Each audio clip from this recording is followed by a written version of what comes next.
ये सुनते हैं माघ कृष्ण गणेश चतुर्थी व्रत कथा।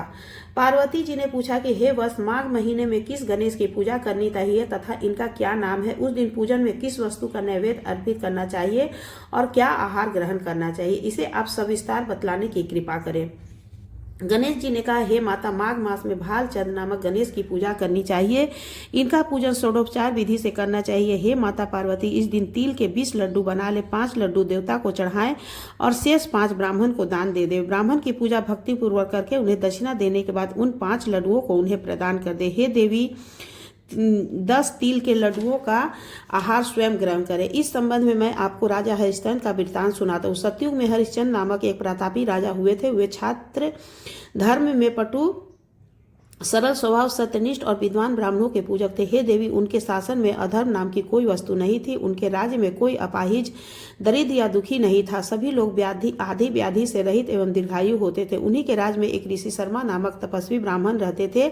एक पुत्र की प्राप्ति होने के बाद ही वे स्वर्गामी हुए। पुत्र का भरण पोषण उनकी पत्नी करने लगी। वह विधवा ब्राह्मणी भिक्षाटन के द्वारा पुत्र का पालन पोषण करती थी। उस ब्राह्मणी ने माघ मास की संकष्टी चतुर्थी का व्रत किया। वह प्रतिव्रता ब्राह्मणी गोबर से गणेश जी की प्रतिमा बनाकर सदैव पूजन किया करती थी। हे पार्वती जी, भिक्षाटन के द्वारा ही उसने पूर्वक रीति से तिल के 10 लड्डू बनाए। उसी बीच उनका पुत्र गणेश जी की मूर्ति अपने गले में बांधकर स्वेच्छा से खेलने के लिए बाहर चला गया।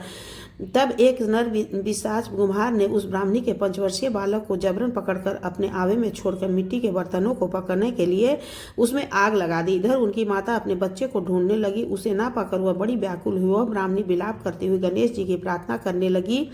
हे गणेश जी, हे विशाल शरीर वाले, हे सूर्य नारायण की लीला के सदेश कांतिशाली, हे सुंदर जटा समूह को धारण करने वाले, आप इस दुखनी की रक्षा कीजिए। हे गजानन, हे 4 पूजाधारी, हे मस्तक में चंद्रमा को धारण करने वाले, हे विनायक देव, हे अनाथे के नाथ, हे वरदायक, मैं पुत्र के वियोग में व्यथित हूँ, आप मेरी रक्षा कीजिए।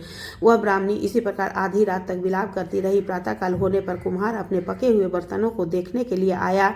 जब उसने आवा खोलकर देखा तो उसमें जांघ भर पानी जमा हुआ पाया और इसमें अधिक आश्चर्य उसे तब हुआ जबकि उसने बैठे खेलते हुए बालक को देखा। ऐसी अद्भुत घटना देखकर वह भयवश कांपने लगा और इस बात की सूचना उसने राज दरबार में दे दी। उसके राज्यसभा में सभी कुकृत्य का वर्णन कर दिया। कुम्हार ने कहा कि हे महाबाहु, हे प्रज्वलित अग्नि के समान तेजवान, हे महाराज हरिश्चंद्र, मैं अपने दुष्कर्म के लिए वध के योग्य हूँ। उसने आगे कहा कि हे महाराज, कन्या के विवाह के लिए मैंने कई बार मिट्टी के बर्तन पकाने के लिए आवा लगाया, परंतु मेरे बर्तन कभी भी नहीं पके और सदैव कच्चे ही रह गए। तब मैंने भयभीत होकर एक तांत्रिक से इसका कारण पूछा। उसने कहा कि चुपचाप किसी लड़के की तुम बलि चढ़ा दो, तुम्हारा आवा पक जाएगा। मैंने सोचा कि मैं किसके बालक की बलि दूं, जिससे बालक की बलि दूंगा वह मुझे क्यों कर जीवित छोड़ेगा। इसी भय से हे महाराज, मैंने विधवा ब्राह्मणी के बालक को बलि देने की बात सोची। मैंने दृढ़ निश्चय किया कि इसे ही बैठाकर आग लगा दूंगा। मैंने अपनी पत्नी से परामर्श किया कि ऋषि शर्मा मृत हो गए। उनकी विधवा पत्नी भीख मांगकर अपना गुजारा करती आ रही। वह लड़के को लेकर क्या करेगी। मैं यदि उसके पुत्र की बलि दे दूं तो मेरे बर्तन पक जाएंगे। मैं इस जघन्य कर्म को करके रात में निश्चित होकर सो गया। प्रातः जब मैंने आवा खोलकर देखा तो क्या देखता हूँ, कुछ लड़के को मैं जिस स्थिति में बैठा गया था वह उसी तरह निर्भय भाव से बैठा और उसमें जांघ भर पानी लगा हुआ है। इस भयावह दृश्य से मैं कांप उठा और इसकी सूचना देने आपके पास आया हूँ। कुम्हार की बात सुनकर राजा बहुत ही विस्मित हुए और उस लड़के को देखने के लिए आए। बालक को प्रसन्नतापूर्वक खेलते देखकर मंत्री ने राजा से कहा कि यह क्या बात है, यह किसका लड़का है, इस बात का पता लगाओ। इस आवे में जांघ भर जल कहाँ से आया, इसमें कमल के फूल कहाँ से खिल गए, इस दरिद्र कुम्हार के आवे में वैदुर मणि के समान हरी हरी धूप कहाँ से उगाई। बालक को ना तो आग की जलन हुई, ना तो इसे भूख प्यास ही है। यह आवे में मैं भी ऐसा ही खेल रहा हूँ, मानो अपने घर में खेल रहा हूँ। राजा इस तरह की बात कह ही रहे थे कि वहाँ ब्राह्मणी वहाँ बिलखती हुई आ पहुंची। वह कुम्हार को कोसने लगी। जिस प्रकार गाय अपने बच्चे को देखकर रंभाती है, ठीक वही अवस्था उस बुढ़िया की थी। वह बुढ़िया बालक को गोद में लेकर प्यार करने लगी और रोती कांपती हुई राजा के सामने बैठ गई। राजा हरिश्चंद्र ने पूछा कि हे ब्राह्मणी, इस बालक के न जल भरने का कारण क्या है। क्या तू कोई जादू टोना जानती अथवा तूने कोई धर्मचारण किया है जिससे कारण बच्चे को आंच तक नहीं आई।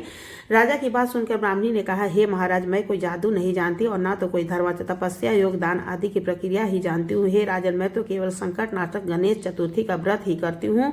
उसी व्रत के प्रभाव से हे राजन, मेरा पुत्र जीता जागता बच गया। ब्राह्मणी की बात सुनकर राजा ने कहा कि मेरे राज्य की संपूर्ण जनता इस संकट नाशक गणेश चतुर्थी का व्रत करे, इसमें मेरी पूर्ण सम्मति है। राजा ने उसकी परिक्रमा करते हुए कहा कि हे पतिव्रते, तू धन्य है। राजा ने संपूर्ण नगरवासियों को गणेश जी का व्रत करने का आदेश दिया। इस आश्चर्यकारी घटना के कारण सभी लोग उस दिन से प्रत्येक मास की गणेश चतुर्थी को व्रत करने लगे। इस व्रत के प्रभाव से ब्राह्मणी ने अपने पुत्र के जीवन को पुनः पाया। इतना कहने के बाद श्री कृष्ण ने कहा कि हे युधिष्ठिर, आप भी सर्वोत्तम व्रत को कीजिए। इस व्रत के प्रभाव से ब्राह्मणी ने अपने पुत्र के जीवन को पुनः पाया। इतना कहने के बाद श्री कृष्ण ने कहा कि हे युधिष्ठिर, आप इस सर्वोत्तम फल को कीजिए। इस व्रत के प्रभाव से आपकी सभी कामनाएं पूर्ण होगी। अपने मित्रों, पुत्रों और पौत्रों को सुख देने वाले साम्राज्य को प्राप्त करेंगे। हे राजा महाराज, जो लोग इस व्रत को करेंगे उन्हें पूर्ण सफलता मिलेगी। भगवान कृष्ण की बात से युधिष्ठिर बहुत प्रसन्न हुए और माघ कृष्ण गणेश चतुर्थी का व्रत करके निष्कंटक राज्य भोगने लगे। इस प्रकार माघ के गणेश चतुर्थी व्रत कथा समाप्त। इस तरह से हमें व्रत कथा सुन करके चंद्रमा को अर्घ देना चाहिए और उनकी आरती उतारनी चाहिए। तो सभी को गणेश चतुर्थी की ढेर सारी शुभकामनाएं।